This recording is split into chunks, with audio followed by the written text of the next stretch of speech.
So I was thinking today, so I took a walk in my neighborhood through the park or to the park. And as I was walking, I listened to my music and I started to sing out loud, right? And then I had the internal thought of like, don't sing too loud, like you don't want people to think that you're crazy, right? And as someone who lives with mental health diagnoses, right, I'm acutely aware of ableism and Sanism and how that internalized in myself. But taking it a step further, right, I'm thinking about Jordan Neely, who is a young man who was 30 years old, my brother's age, who was killed in New York City earlier this year on the subway. He's a mental health, he housed housing insecure and mental health diagnoses. Or actually, let me back. He was a young black man who was having a moment in public, and someone who was a Marine decided to intervene, and how he chose to intervene was by putting him in a chokehold, which resulted in his death.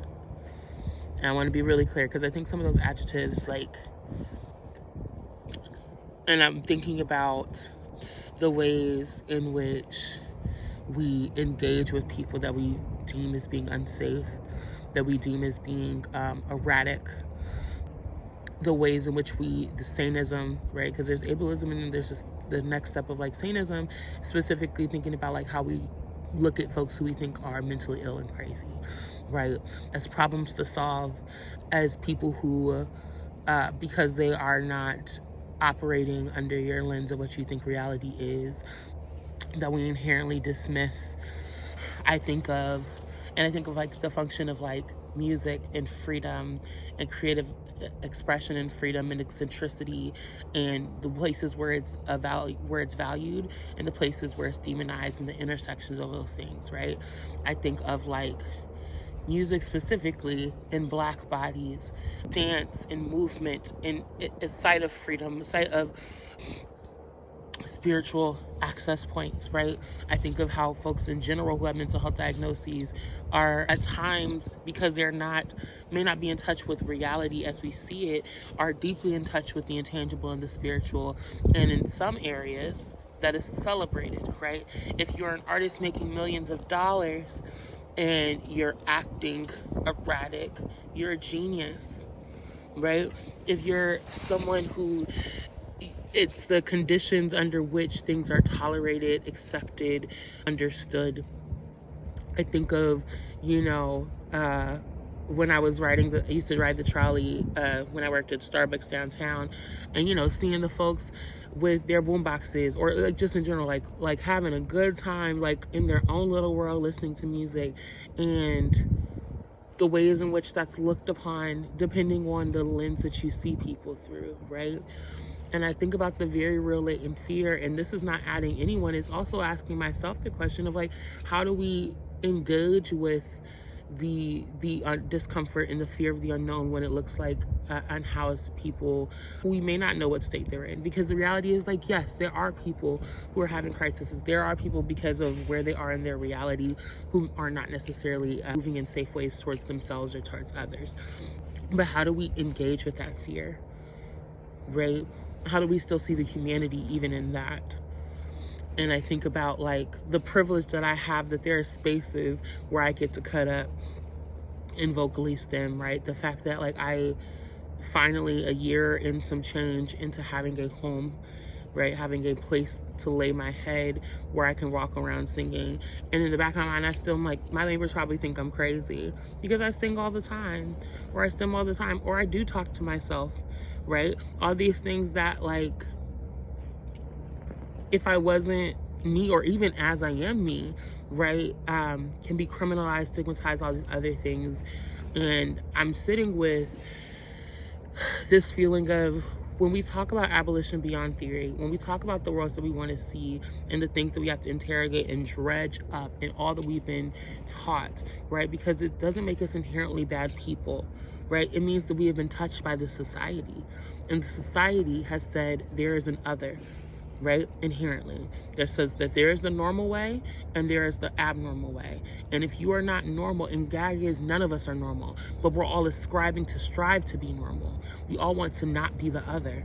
And that's the biggest lie that they can do, right? They can make us want to be in a box so badly. So we are not the outside. But the outside is freedom. And the outside asks us to engage with people under the inherent understanding and assumption that everyone is good, right? Taking it back to Mother Toni, are you any good? If you're only tall when other people are on their knees, are you any good? And if we get to that foundation, right, my issue with people wanting to just stop it being white supremacy, just stop it being patriarchy, it's not just that. Because that's why you have all these other subsections, everything you can think of. That's why there's colorism, that's why there's texturism, all this other stuff. Because the foundation of it is there's a good and there's a bad. And if we eliminate that, if we eradicate that, then we can see each other through the lens of love, right? And then we can address these things through the lens of, okay, what support is necessary? We can adjust these things through imagination. Okay, there are people who are going to have experiences of overwhelm, overstimulation, right? Of which, and when they're engaging in a reality that is causing them to move in ways that are a danger to themselves and others, how might we actually lovingly intervene and support? How might we, with intention and care, intervene and support in a way that does not cause harm because we view them as disposable? If you want to save everyone else on that subway, let's say, like, let's move with that assumption. You were concerned about everyone else on the subway. How might you intervene in a way that does not result in death, but that will require you to see this as a person worth loving? And that is the experience that we are navigating. That's what we're being called into, being asked to be intentional about in our lives, right? I'm not a super deep astrology girly, but Pluto is an Aquarius. And there was a great conjunction, all this other stuff, if you look it up, because I'm, like I said, I'm not super scholarly around this. But the last time that the stars were like this was 1776. And if you think about what was happening in 1776, and my friend like got the gift of prophecy on God, I've been saying for the long time, this shit is crumbling. And I stand 10 toes down, and that shit is crumbling. And it is revealing what we've already known. And the thing is, we can exist in this moment and harness, right? Harness the wind. We can fly to the things that we deserve, right? We can say, okay, if this shit is crumbling, we don't have to build new prisons. We don't have to build new hells. What else could be done? And what else can be done through love? Because if we have a chance to start fresh, why the fuck are we starting fresh with bullshit? And so we are being asked, I have the line in my poem, the revolution works in micro to macro expansion. It's really easy to look to systems and be like, fuck big healthcare, fuck police, fuck this. But we are the people make up the systems, right? And yeah, you may not work in you might not be a cop or a police officer, but I always say, like, social workers are cops with clipboards. Teachers are encouraged to be cops, right? We are, as society, are encouraged to be cops to each other. We got to do the work to not even untrain ourselves, right? Do the work to be intentional in checking ourselves, right? I have a language that I use, like, perfection is not the ask, but transformation and service of the work is. And that language, transformation and service of the work, comes from Mary Hooks and a chant that she has, right? Being willing to, when something is brought to your attention, acknowledge it. Acknowledge it without shaming yourself. You're not a bad person for misogyny being something that exists in you necessarily, right? We are raised in a misogynistic society. As a Black girl who was churched, there are things that I have to actively remind myself I don't have to live there anymore, right? Not just for myself, right? Not just for slut shaming myself, but for slut shaming others, right? Not just for this, for that, right? I get to say, what I knew then is not what I know now. And so what I did then is not what I have to do now. Right? Because shaming ourselves into love isn't how this shit works either. And that's the thing. We get caught up sometimes in that, like, shaming others, shaming ourselves, and thinking that's doing the work. Right? But when you give yourself permission to unlock, I always say, like, when you unlock one door, it shows you all these other doors that you can unlock, right? Which is a daunting task. Like, damn, I got to do this too and do this too. All these things are brought to your attention. And that's why a lot of people stop doing the work, right? Because it feels overwhelming. And what I have learned, what I am learning, what I am in the process of forever learning and realizing is it'll stretch you into something, but you're not going to lose, right? I am grateful for what I've been stretched into. And I'm continuing to stretch, even though it's uncomfortable as fuck. Because I know that what's in front is better than what's behind, right? There's a song, Yolanda Adams, I think it's Donald Lawrence, is like, I know the path that I have for you. How does the part go? The best for last. Say the best for last. Okay, I have to sing the whole part to get to the chorus. I know the plans that I have for you. Plans to help, nothing harms you. And I know you may think that your time has passed.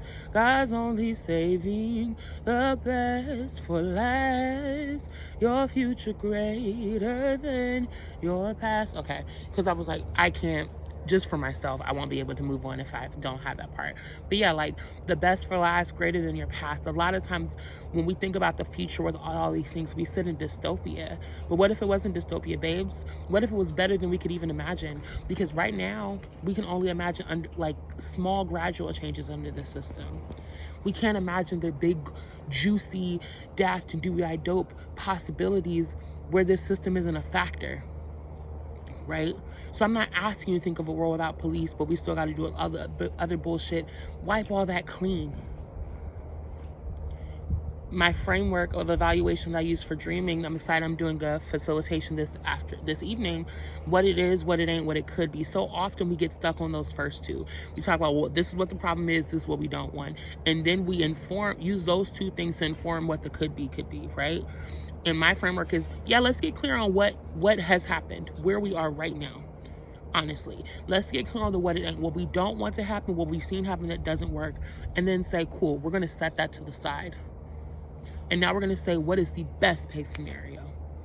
Not based off of what we think is possible based off the first two things, but based off of what we truly, truly desire. And then we can reverse engineer. But you got to get to that free part first. And a lot of us have not given ourselves permission, I included, to really flesh out the vision, write it plain and abundant and juicy. We don't do that. And that's not our fault. But it is our responsibility, because another session I'm doing this weekend, like, we are future ancestors and wild dreamers. Right? We love to send in my ancestors' wildest dreams. We are the ancestors right now. What are we dreaming for ourselves and for the babies? And I have a line that I said that my friend made a shirt for me about, like, I don't think our ancestors' wildest dreams was a 401k. Right? I don't think that was the biggest things. I know as a future ancestor, I am wishing peace and rest and joy and ease and dreams for my descendants. And I want them to live in a world that is not informed by what I've lived in, right? Like, as the barometer for what has to be. And I want to touch these dreams. People love to say, it may not happen in my lifetime. I don't claim that shit. I want to see it in my lifetime. And that looks like working with love and joy and rest, collaborating with the intangible. We don't do this shit alone. We don't do this shit alone. Right? Dreaming is an ancestral wellness liberation practice. We have the opportunity to collaborate with the intangible. Same shit available to Harriet is available to us. Same shit available to all of these revolutionaries that we love is available to us. And we have the benefit of doing it with what we know now. What we know now, what is available to us now, what we understand about liberation and intersections. I love the Black Panther Party down, right? Like, in high school, like, I was like, but I also know that if I was around during that time, I'd be disrespected as fuck. right? Because of my intersection identities. But we can take the spirit of what was happening there, apply the knowledge and the lens of care that we have now, and do some fire shit. And so I'm gonna get out your way. This is a cute little mini sermon. I'm gonna go back to enjoying the park before I have to get ready.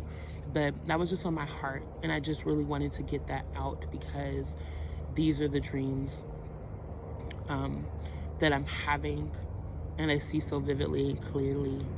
And as we enter into 2025, taking the time to not be on some